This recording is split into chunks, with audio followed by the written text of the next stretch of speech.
Hi there, it's Jen, and I want to share some thoughts with you today about the terror barrier and about fear. Once you have chosen your goal, your big goal that's really exciting and important to you, and you start to take action upon it, you're going to encounter the terror barrier. And the terror barrier is this false barrier that is up that prevents most people from doing what they want in life. We have our beliefs about what we want and what we believe we deserve, and so we stay there. And as soon as we start to think that we want or deserve something better and we start to move toward it, we usually encounter fear, and this is the terror barrier. And this fear occurs because there's a mismatch in our conscious and our subconscious minds between what we want and what we really believe that we can achieve. So our self-image and fear go hand in hand, and we need to deal with both of those to really be able to achieve our dreams and reach our goals in life. So there are two things that happen as a way that fear shows up in your life. The one way is probably the way that most people are familiar with. It's that when you are in that instance, or just before that instance when you're going to do something, you start to feel fearful. And most people have some variation of sweaty hands, or feeling shaky, or feeling the heart start to really beat. And we interpret that as fear, and we say, okay, well, I better not do something because this doesn't feel comfortable. I'm not used to the way this feels. And so we tend to step back. Now, the way to deal with that one is just to realize that what's actually happening is your spirit is coming to the surface and expressing itself. You are stepping forward towards something that is a greater good that will help you to grow and develop. And as you step into that, your body and your spirit becomes excited about that because you're expressing yourself. And so instead of thinking of that increased heartbeat and that shaky feeling as something bad to be avoided, embrace it as a sign that you are moving in the right direction, and keep going toward that, and that will dissipate, and you'll get through it, and you'll go, oh my gosh, I did it. And you'll get this big surge in self-confidence, and you'll feel so much better about whatever it is that you did. So that's the first way that the fear tends to manifest. The second way it tends to manifest is the exact opposite. And what I mean by that is we need to think of our emotions as maybe like a ladder or levels of vibration.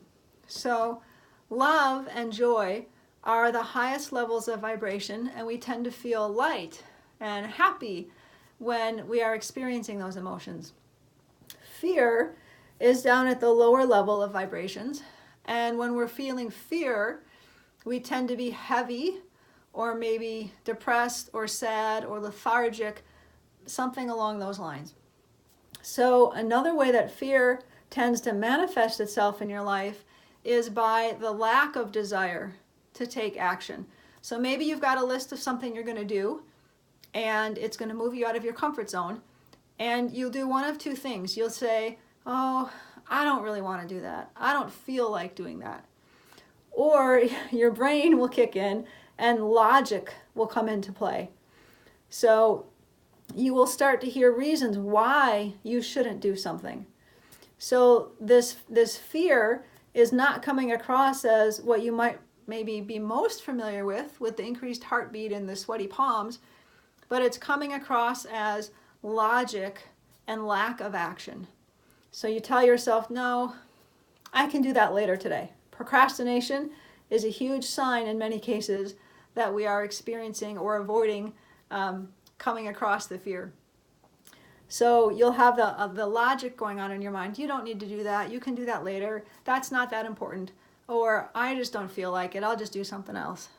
But all of those things are accompanied by a sense of heaviness in some way, however you perceive that.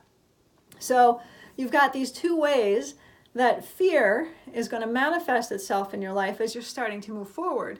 One is the increased heart rate, the sweaty, the shakiness, the nervousness.